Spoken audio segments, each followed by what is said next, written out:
తడితే గడప నవ్వెను గర్భగుడి స్వగ్రామమే.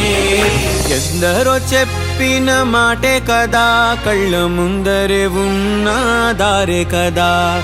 తొందరే ముందన్న తీరొద్దికా, కష్టపడ్డోడికే దైవం తోడుండదా. మట్టి వాసన గుర్తుంచుకోని తండ్రి ఆసే దాగుందిగా. చిక్కి చితికిన విత్తనంలో ఓ వంశవృక్షమే దాగుందిగా.